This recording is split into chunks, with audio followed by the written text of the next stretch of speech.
Isso aconteceu há alguns meses. Eu dirijo para a Lyft há alguns anos e geralmente faço turnos tarde da noite. As ruas são mais tranquilas e as gorjetas são melhores, mas há um preço a se pagar. De vez em quando, você vivencia uma história que fica com você, e não de um jeito bom. Sempre me considerei uma pessoa cuidadosa. Já lidei com minha cota de passageiros estranhos, mas nada, e eu quero dizer nada, chegou nem perto de ser tão estranho quanto o que estou prestes a contar. Na época, eu não tinha uma câmera no painel, e aquela noite foi o principal motivo para eu instalar uma. Tudo começou de forma normal. Apenas eu e os barulhos esquisitos que meu carro fazia de vez em quando. Tenho um Volvo 2005 velho e surrado, mas é incrivelmente confiável. As ruas estavam completamente desertas, o que, como mencionei antes, eu preferia. Algum tempo depois das 2 da manhã, recebi uma solicitação de corrida vinda de uma loja de conveniência próxima. Parecia inofensivo à primeira vista, mas por algum motivo senti um aperto estranho no estômago. Sabe aquela sensação de que algo está errado, mas você não consegue explicar o porquê? Foi exatamente o que eu senti enquanto dirigia até lá. Antes mesmo de ver o passageiro, já entendi por que estava com aquela sensação ruim. A loja de conveniência para a qual eu estava indo estava fechada. Todas as luzes estavam apagadas e não havia um único carro no estacionamento. Quando me aproximei mais, eu o vi. Fiz questão de dirigir devagar para conseguir observá-lo bem. Ele andava de um lado para o outro na frente da loja, vestindo um moletom surrado que parecia não ver uma máquina de lavar há anos. Não estou exagerando. Havia literalmente um buraco na manga. Seus movimentos eram bruscos, como se ele não conseguisse ficar parado, e ele continuava olhando por cima do ombro, como se estivesse sendo perseguido. Se eu tivesse que adivinhar, diria que ele estava sob efeito de alguma coisa. Provavelmente eu deveria ter cancelado a corrida e ido embora. Até fiquei com o dedo pairando sobre o botão de cancelamento, mas por algum motivo não o fiz. Destravei as portas e ele entrou no banco de trás sem dizer uma palavra. Arrependi-me da minha decisão no momento em que tirei o pé do freio. A maioria das pessoas fica mexendo no celular ou olhando pela janela, mas ele não. Ele apenas ficou ali, me encarando pelo retrovisor, sem piscar, sem desviar o olhar, apenas olhando diretamente para mim. Tentei não retribuir o olhar, mas, em alguns momentos, não consegui evitar. Ele parecia meio irritado, o que era ainda mais desconfortável. Tentei ignorá-lo e liguei o rádio para quebrar o silêncio. Nem me lembro em qual estação de rádio cliquei, mas no momento em que a música começou a tocar, ele me mandou desligá-la num estalo. A voz dele era profunda e um pouco rouca. Dava para perceber logo de cara que ele era fumante. Isso me pegou de surpresa, e minha mão chegou a escorregar um pouco no volante. Resisti ao impulso de olhar para ele pelo retrovisor e simplesmente fiz o que ele mandou, apertando o alexante do volante com mais força. Não disse nada e seguimos dirigindo em silêncio por um tempo. Achei que talvez ele apenas ficaria quieto até chegarmos ao destino. Pelo menos, era o que eu esperava. Mas então ele falou. Lembro-me da conversa como se fosse ontem. Ele me perguntou se eu já havia pegado alguém que não deveria. Essa pergunta me atingiu como um tijolo. Soltei uma risada meio sem graça e respondi: bom, espero que não. Tentei manter um tom leve, mas ele não reagiu. Apenas se recostou e murmurou algo para si mesmo que eu não consegui ouvir. Então, começou a falar sobre como costumava ser motorista da Uber e que largou o trabalho depois que alguns moleques roubaram coisas do carro dele. Ele arrastava um pouco as palavras, então nem tudo que dizia era claro, mas consegui entender a maior parte da história. Olhei no retrovisor uma ou duas vezes enquanto ele falava e percebi que ele estava sorrindo o tempo todo. Isso foi profundamente inquietante. Uma pessoa normal não sorriria contando algo assim. Ele concluiu a história dizendo: "Engraçado como a gente confia tanto em alguém sentado bem atrás de nós."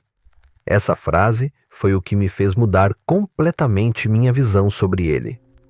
A partir desse momento, comecei a vê-lo mais como uma ameaça do que apenas um viciado maluco. Infelizmente, não havia muito que eu pudesse fazer. Senti meu coração acelerar. Mantive os olhos na estrada, mas minha mente estava a mil. Olhei rapidamente para o GPS, focando no destino como se fosse minha tábua de salvação. Mas o cara não sabia a hora de parar de falar. Ele continuou divagando sobre um monte de coisas. Algumas preocupantes, outras simplesmente sem sentido. Sinceramente, não consegui acompanhar tudo. Até que, em certo momento, ele começou a se desculpar com alguém. Embora eu não achasse que fosse comigo. Ele começou a insinuar que tinha feito algo terrível e que era uma pessoa ruim. Repetia várias vezes: "Eu não queria..." E depois soltava alguns "desculpa", meio frenéticos. Não respondi, com medo do que ele poderia fazer se eu dissesse algo. Eu não sabia o que ele tinha feito, nem do que ele era capaz, mas não queria descobrir. Estávamos a apenas alguns minutos do destino dele, quando de repente ele saiu do transe e gritou comigo, dizendo que eu tinha passado da curva. Eu não tinha errado o caminho.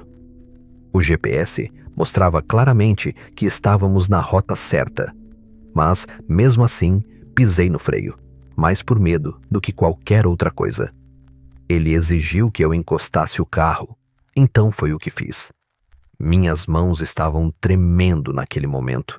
Eu só queria que aquele pesadelo acabasse. Assim que coloquei o carro em pé para estacionar, faróis surgiram atrás de nós. Era um carro de polícia. Fiz uma oração silenciosa e observei enquanto ele se aproximava lentamente pela estrada. O holofote do carro da polícia iluminou brevemente o meu veículo. O cara no banco de trás se encolheu imediatamente, como se estivesse tentando se esconder. Virei a cabeça para trás e vi que ele estava deitado quase perfeitamente reto no banco traseiro, com os olhos fechados. Virei meu rosto para frente rapidamente, antes que ele percebesse que eu o estava observando, tentando controlar minha respiração. Ele permaneceu naquela posição por um tempo que pareceu uma eternidade. Eu queria pedir que ele saísse do carro, mas achei melhor não arriscar. Eventualmente, ele ergueu a cabeça e me disse que eu tinha tido sorte. Antes que eu pudesse reagir, ele abriu a porta do carro e desapareceu na noite. Depois disso, encerrei meu turno mais cedo. Eu estava abalado e não queria mais dirigir naquela noite. Algumas semanas depois, encontrei algo no meu celular que provava o quão perigosa aquela situação realmente tinha sido. De acordo com uma notícia, uma loja de conveniência havia sido assaltada naquela mesma noite, a apenas 2 quadras de onde eu tinha pego aquele passageiro. Só de pensar que estive a poucos centímetros de um criminoso perigoso que poderia ter me machucado se quisesse, me dá um enjoo no estômago. Tenho um certo receio de entrar em contato com a polícia sobre isso. Por vários motivos pessoais, que prefiro não entrar em detalhes, evito ao máximo qualquer envolvimento com a polícia. Além disso, nem sei se meu relato ajudaria em alguma coisa. De qualquer forma, hoje sou muito mais cauteloso com quem deixo entrar no meu carro. Antes, eu morava na cidade. O estilo de vida urbano era tudo o que eu sempre imaginei para mim. Mas, depois de um evento extremamente traumático, que prefiro não entrar em detalhes, eu não conseguia mais suportar nem os menores ruídos. Comecei a odiar o barulho, de modo geral. Meu psiquiatra me disse que desenvolvi um caso raro de fonofobia. Aquela sensação de formigamento que você sente quando seu pé adormece? Era mais ou menos assim, mas no meu peito, sempre presente, como se meu corpo estivesse se preparando para algo ruim que nunca chegava. Cada buzina de carro ou porta batendo era como um choque direto nos meus nervos. Eu não conseguia mais viver daquele jeito. Cerca de 3 anos atrás, encontrei uma cabana escondida nas profundezas do noroeste do Pacífico. Não quero dizer exatamente onde fica, por razões que logo vocês entenderão, mas posso dizer que era em algum lugar do Oregon. Parecia o lugar perfeito, pouquíssimos vizinhos, sem trânsito, quase nenhum sinal de celular. Mas o que realmente me conquistou foi o silêncio absoluto. Pela primeira vez em meses, eu pensei que talvez pudesse finalmente me sentir seguro. A cabana em si era pequena, mas aconchegante. Para ser justo, era exatamente como o anúncio descrevia. Dava para perceber que tinha sido construída para durar, com vigas de madeira grossas e uma lareira de pedra bem firme. Quando entrei pela primeira vez, o cheiro de pinho e livros antigos tomou conta do ambiente. Sabe aquele aroma terroso que traz uma sensação quase reconfortante? Me fez lembrar das pousadas rústicas que ficam perto de estações de esqui. O vizinho mais próximo morava a cerca de 10 minutos de caminhada por uma trilha estreita de terra. Mas não o conheci imediatamente. Nos primeiros dias, só aproveitei o silêncio. Acordava com o som dos pássaros em vez de sirenes. À noite, a única coisa que ouvia era o vento passando pelas árvores. Era como se o mundo tivesse apertado o botão de pausa e eu finalmente podia respirar de novo. Eu trabalhava pelo laptop, então realmente não havia necessidade de me conectar com o mundo exterior além disso. Cerca de uma semana depois de me mudar, ouvi batidas na porta. A cabana, obviamente, não tinha campainha. Então, eu teria que me acostumar com as batidas. Abri a porta, esperando encontrar meu vizinho. E era ela. Uma mulher de idade moderada, segurando uma cesta de conservas, como se tivesse acabado de sair de um daqueles filmes do Hallmark. Ela se apresentou como Michelle e disse que morava a cerca de 10 minutos de caminhada pela trilha. O que não parecia tão longe, até você considerar o quão densas eram aquelas florestas. Sério, dava para se perder ali só tentando buscar lenha. Ela devia estar na casa dos 60 e poucos anos, com um cabelo grisalho surpreendentemente longo e olhos azuis penetrantes, daqueles que fazem você sentir que a pessoa consegue enxergar sua alma. Ela não era exatamente rude, mas era direta. Me deu as boas-vindas e estendeu a cesta para mim como se esperasse que eu pegasse. Na verdade, eu nem tinha escolha. Ela praticamente enfiou a cesta na minha cara. Eu sei que parece um gesto de hospitalidade, mas algo no jeito dela parecia estranho, se é que isso faz sentido. Peguei a cesta meio no impulso, mas admito que nunca tinha sido tratado assim por um vizinho antes.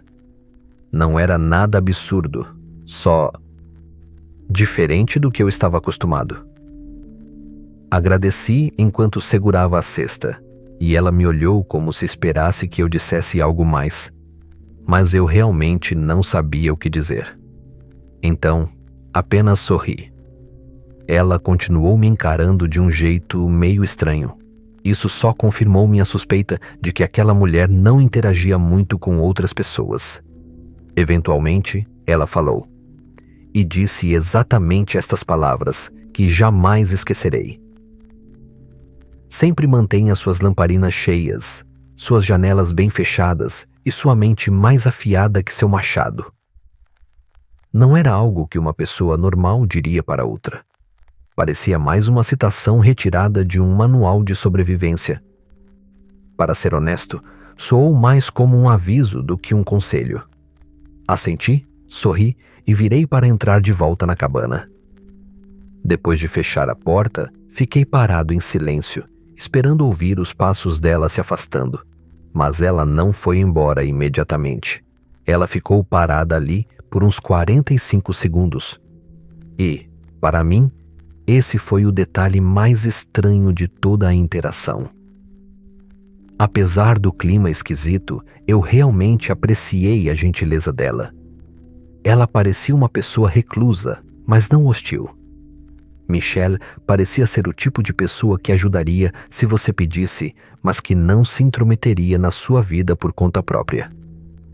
Disse a mim mesmo que era bom saber que alguém morava por perto, mesmo que eu não planejasse precisar dela. Nem me preocupei em olhar dentro da cesta. Apenas a deixei na sala de estar e esqueci dela. Naquela noite, houve uma tempestade. Isso é extremamente raro no Oregon, mas acontece de vez em quando. Acendi algumas velas e me encolhi no sofá com um livro, tentando ignorar o fato de que a energia piscava a cada poucos minutos. Alguns de vocês podem achar esse tipo de isolamento assustador, mas, por algum motivo, eu adorava. Meu cérebro não se assustava com os sons naturais de uma tempestade. Na verdade, foi essa tempestade em particular que me fez perceber isso. Eu escutava atentamente tudo do lado de fora e, ouso dizer, achava aquilo até reconfortante. Mas, claro, essa sensação de paz não durou muito. Algumas horas depois do início da tempestade, houve uma batida na porta que quase me fez saltar da pele. Digo batida, mas, na verdade, foi mais como uma pancada forte. Era alta e definitivamente não parecia algo natural. Quem quer que fosse, não parecia se importar com a chuva torrencial lá fora. Meu coração disparou e comecei a sentir aquela horrível sensação de formigamento no peito.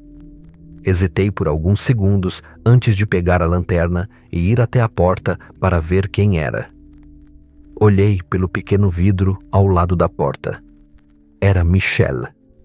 Ela estava completamente encharcada e segurava uma lanterna. Abri a porta e ela falou antes mesmo que eu tivesse chance de cumprimentá-la. Ela soltou, apressadamente, que tinha visto alguém perto da minha pilha de lenha e achou que eu precisava saber. Fiquei completamente confuso, mas as palavras dela eram preocupantes o suficiente para me fazer priorizar isso. Saí para a varanda, iluminando a chuva com minha lanterna, mas não vi nada. Nada além de árvores. Perguntei se ela tinha certeza do que viu e ela assentiu. Seus olhos continuavam se movendo rapidamente em direção à floresta, como se esperasse que alguém surgisse dela a qualquer momento. Tudo aquilo era muito estranho. Continuei olhando ao redor, mas entre a escuridão e o caos da tempestade, não havia muito que eu pudesse enxergar. Antes que eu pudesse dizer qualquer outra coisa, Michelle apenas me disse para tomar cuidado e começou a se afastar sem esperar uma resposta. Fiquei observando enquanto ela caminhava de volta pela trilha, aparentemente sem se importar com a chuva forte. Permaneci parado até que o brilho da lanterna dela desaparecesse por completo. E então, voltei para dentro. No exato segundo em que fechei a porta, percebi que a história dela tinha várias falhas. Como ela poderia ter visto alguém perto da minha pilha de lenha se sua casa ficava a 10 minutos de caminhada dali? Ela já devia estar na minha propriedade para ter notado isso. Por que diabos ela estaria rondando minha cabana no meio de uma tempestade? Ela estava mentindo? Aquela situação simplesmente não parecia certa, mas sair no meio de uma tempestade para confrontá-la definitivamente não era uma opção. Ainda assim, eu precisava fazer algo. Tranquei a cabana o mais seguro que pude e fiquei sentado no meu quarto, ouvindo. A tempestade começou a perder força depois de um tempo, mas eu ainda me sentia inquieto. Algumas horas se passaram sem que nada acontecesse.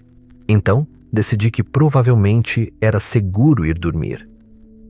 Não me lembro exatamente que horas eram, mas em algum momento depois da meia-noite, acordei com o som de um galho se partindo do lado de fora da minha janela. Sou um dorminhoco leve, então tinha certeza absoluta de que era um galho quebrando e não qualquer outra coisa. Fiquei completamente imóvel por alguns segundos tensos, ouvindo. Eventualmente, me arrastei até a janela, meio que torcendo para não ver nada lá fora. Não vi nada, mas então a vi. Michelle. Ela estava parada na beira da floresta, com o corpo virado de lado, afastado da minha casa. Consegui reconhecê-la por causa do cabelo, que era muito longo e desgrenhado. Me esforcei para enxergar melhor, mas, com apenas a luz da lua como ajuda, não adiantou muito. Vi quando ela começou a se virar. Então me abaixei abaixo da janela antes que pudesse me ver observando. Fiquei ali agachado por uma eternidade, ou pelo menos foi o que pareceu. Quando finalmente criei coragem para espiar de novo, ela tinha sumido. Eu genuinamente não sabia o que fazer. Até aquele momento, eu não a via como alguém perigosa, apenas esquisita. Mas naquele instante, comecei a reconsiderar. Nada fazia sentido. Por que ela tentaria me avisar mais cedo se era ela mesma que estava rondando minha casa? Não consegui dormir por horas. Meu plano era ficar acordado até o nascer do sol. O tempo passou e comecei a me sentir cansado. E foi exatamente quando comecei a baixar a guarda que ouvi uma batida na porta. Não era como a pancada forte de antes. Era, na verdade, um som mais sutil. Mesmo assim, eu não iria atender de jeito nenhum. Aquela sensação horrível de formigamento voltou enquanto eu me esgueirava silenciosamente até a porta. Olhei discretamente pelo vidro e congelei de horror. Não era Michelle. Era um homem grande, careca, com uma barba grossa. Tive que me controlar para não gritar. A situação, que já estava assustadora, foi de um nível 6 para um 10 instantaneamente. O mais silenciosamente possível, recuei até o banheiro, tranquei a porta e liguei para o polícia. Enquanto eu estava no telefone, ouvi pancadas violentas na porta da frente, como se alguém estivesse batendo com um objeto pesado. A atendente me garantiu que a ajuda estava a caminho e pediu para que eu não desligasse. Eu nunca senti tanto medo em toda a minha vida. Eventualmente, ouvi a porta da frente cedendo e se espatifando no chão. Naquele momento, tive certeza de que ia morrer. Quem quer que fosse aquele homem, ele começou a destruir coisas dentro da minha cabana. Ou, pelo menos, era o que parecia. Tudo o que eu ouvia era vidro se quebrando e madeira se partindo. Não me atrevi a fazer um único som. Felizmente, ele não parecia estar procurando por mim, porque nunca ouvi seus passos saindo da sala de estar. Depois de um tempo, os barulhos cessaram e o silêncio voltou a tomar conta do lugar. Eu estava lutando contra um ataque de pânico o tempo todo. Para minha surpresa, a polícia chegou rápido, mas não rápido o suficiente para pegar o homem no flagra. Ele já tinha sumido. Implorei para que os policiais fizessem algo, mas eles foram completamente inúteis.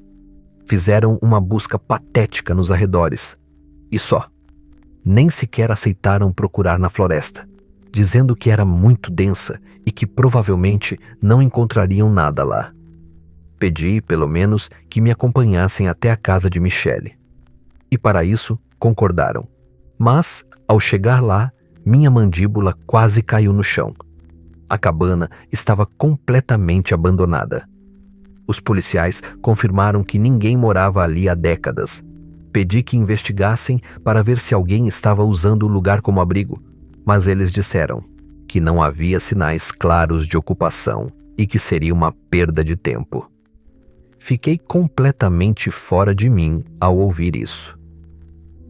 Tentei argumentar, mas basicamente me disseram que morar no meio do nada era um risco que eu mesmo tinha assumido e que não era problema deles. Depois disso, foram embora, o que me deixou ainda mais revoltado. Obviamente, me mudei daquela cabana. Mas não antes de passar mais uma última noite lá.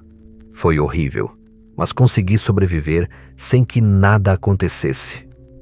Desde então, minha vida tem sido boa, mas ainda penso constantemente nessa experiência.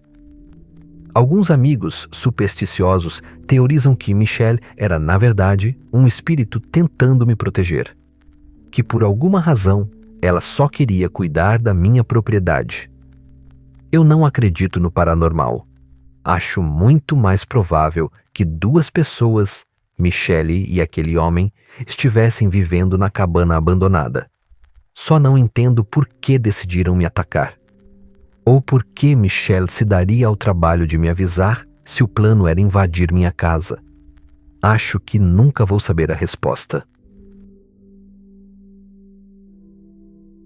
Sou originalmente de Ohio, assim como minha namorada, Catherine. Nenhum de nós é da Califórnia, o que nos diferenciava bastante dos outros alunos em Stanford, onde estudamos.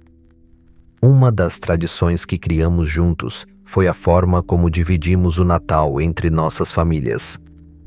Catherine é muito querida pelos meus parentes, então sua presença é sempre bem-vinda, praticamente esperada a essa altura. Como a casa dela fica a apenas 2 horas de carro da minha, decidimos desde cedo passar a véspera de Natal com a minha família, que comemora na noite do dia 24, e depois dirigir durante a madrugada para a casa dela e passar o dia 25 lá. Até conhecer Catherine, eu não sabia que a maioria das famílias comemorava o Natal apenas no dia 25 e não na véspera.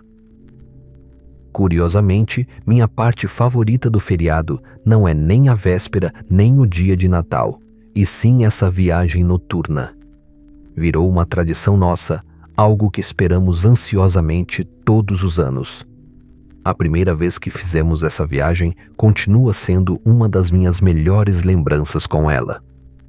Por conta de onde moro, a rota mais rápida para Kacha, casa de Catherine, não passa por nenhuma rodovia grande. A maior parte do caminho é feita por estradas secundárias, cercadas por campos, árvores e, ocasionalmente, uma fazenda distante. Sempre saímos bem tarde da noite. E somando isso ao trajeto isolado, raramente encontramos outros carros. Parece que o mundo inteiro está dormindo e que temos as estradas só para nós. Não ria, mas sempre ouvimos Juice WRL no caminho. A música dele virou uma obsessão compartilhada desde que nos conhecemos. Sei que algumas pessoas acham as letras dele meio bregas, mas algo na experiência de cantar juntos no carro faz aquilo parecer especial, como se estivéssemos em sintonia. Naquele último Natal, tudo começou como sempre. Depois de uma noite maravilhosa com toda a minha família, por volta da meia-noite, colocamos as malas no carro e pegamos a estrada. A neve caía suavemente, as ruas estavam desertas e com o aquecedor ligado e a música tocando alto, tudo parecia perfeito.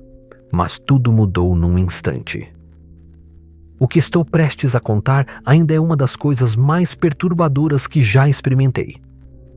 Provavelmente a mais perturbadora de todas. Eu dirigia tranquilamente quando a música foi interrompida pelo toque do meu telefone. Olhei rapidamente para baixo, meio irritado por receber uma ligação àquela hora. Era um número desconhecido. Ignorei sem pensar 2 vezes. Provavelmente um golpe. Essas ligações são constantes hoje em dia. Catherine fez uma piada sobre como esses golpistas deviam ser realmente dedicados para estarem trabalhando até no Natal. Ri e concordei com ela, e seguimos viagem sem pensar mais no assunto. Mas, alguns minutos depois, o telefone tocou novamente. Olhei para a card e era tela. Outro número desconhecido, provavelmente o mesmo de antes. Suspirei, irritado, e deixei cair na caixa postal. Catherine me olhou com uma sobrancelha arqueada, mas não disse nada. Inclinei o telefone na direção dela para mostrar que era um número desconhecido. Ela franziu a testa e disse: "Que estranho." Não respondi, apenas dei de ombros. A música voltou a tocar e tentei não pensar mais nisso. Mas, é claro, 2 minutos depois, meu telefone tocou de novo. Agora eu estava realmente irritado. Resmunguei um palavrão e, furioso, peguei o telefone, pronto para mandar quem quer que fosse para o inferno por ficar me importunando. Meu movimento brusco assustou Catherine, que ficou tensa ao meu lado. Pensando agora, acho que exagerei um pouco. Mas eu já estava farto. Atendi a ligação e praticamente rosnei um alô, com a voz mais dura que consegui fazer. Esperava ouvir um roteiro de golpe qualquer. Mas em vez disso, fui recebido pelo silêncio. Aumentei o volume do telefone e imediatamente percebi um leve som de estática vindo do outro lado da linha. Já estava prestes a desligar quando uma voz masculina falou: "Olá, Luke." O susto foi tão grande que quase perdi o controle do carro. Fiquei completamente sem reação. Senti meu corpo inteiro começar a formigar, o que sempre acontece quando fico nervoso. Antes que eu pudesse responder, o homem continuou falando. Ele começou a recitar informações pessoais minhas, meu nome completo, meu endereço, detalhes sobre minha vida que nenhum estranho deveria saber. Detalhes que nenhum estranho poderia saber. Minha mente girava, tentando encontrar alguma explicação lógica. Queria parar o carro no acostamento, mas continuei dirigindo como se estivesse em transe. Pensei em gritar com ele, mas decidi que a raiva não seria minha melhor aliada naquela situação. Depois de um longo silêncio, finalmente falei. Perguntei, tentando manter a voz firme: "O que você quer?" Houve outra pausa antes dele responder, mas quando ele finalmente falou, as palavras fizeram meu sangue gelar. "Não estou aqui por você. Estou aqui por Catherine." Ouvir o nome da minha namorada foi 100 vezes mais aterrorizante do que ouvir o meu próprio. E o olhar horrorizado no rosto dela deixou claro que ela estava tão chocada quanto eu. Eu rapidamente disse que não conhecia nenhuma Catherine, que ele devia ter ligado para o número errado. O homem riu baixinho antes de dizer: "Ela está sentada bem ao seu lado." Isso foi demais para mim. Encostei o carro no acostamento sem pensar 2 vezes. Minhas mãos estavam tremendo de medo. Eu estava prestes a falar algo quando, de repente, Catherine alcançou o meu colo e, em um único movimento, desligou o telefone. Simples assim. Gritei com ela, perguntando por que diabos ela desligou na cara de um estranho que estava fazendo ameaças pessoais contra nós. Ela não respondeu. Apenas me olhou com olhos arregalados de medo. Tentei ligar de volta. 1 vez, 2 vezes, 3 vezes. Mas a chamada nunca completava. Catherine me disse para continuar dirigindo e foi o que eu fiz no fim das contas. Mas não sem questioná-la antes. Ela disse que estava com medo e que eu não podia culpá-la por ter desligado. O que, no fundo, fazia sentido. Dirigi em silêncio, mas ainda não conseguia entender por que ela tinha feito aquilo. Eu não sabia se estava mais furioso ou com medo. Parte de mim esperava que aquele número ligasse de novo, mas, depois de uns 10 minutos, parecia cada vez mais improvável. Em um momento, olhei para Catherine e vi lágrimas nos olhos dela. Ela disse que não se sentia segura. E eu entendi. Mas algo dentro de mim não me deixava sossegado. Catherine e eu já tínhamos passado por muitas coisas no nosso relacionamento para saber que confiança nem sempre era algo fácil. Havia pequenas coisas, pequenas mentiras, meias verdades. Momentos em que a peguei sendo menos do que honesta. Eu sabia que estava sendo paranoico, mas como ela poderia ter algo a ver com isso? O resto da viagem foi silencioso. Não liguei a música de novo, e nenhum de nós disse mais nada. Minha mente ainda girava com 1 milhão de perguntas sem resposta. Quem diabos era aquele cara? Como ele sabia tanto sobre mim? Só minha família sabia que estávamos dirigindo naquela noite. E eu tinha certeza absoluta de que nenhum deles faria uma brincadeira dessas. Mas eu não conseguia encontrar outra explicação. Mesmo quando finalmente chegamos à casa de Catherine, eu não me senti melhor. Já faz quase 1 mês desde que isso aconteceu, e eu ainda não tenho respostas. Nenhum dos nossos familiares foi responsável. Perguntamos a todos.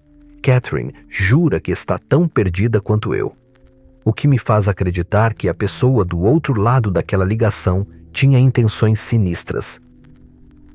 Você pode pensar que estou exagerando por causa de uma pegadinha inofensiva. Mas eu estou dizendo, além dos nossos familiares, não havia ninguém no mundo que soubesse que Catherine e eu estaríamos dirigindo naquela noite. Desde então, tenho estado muito tenso. Toda vez que meu telefone toca, não consigo evitar de me preparar, porque eu sei que ele vai me ligar de novo. É só uma questão de tempo.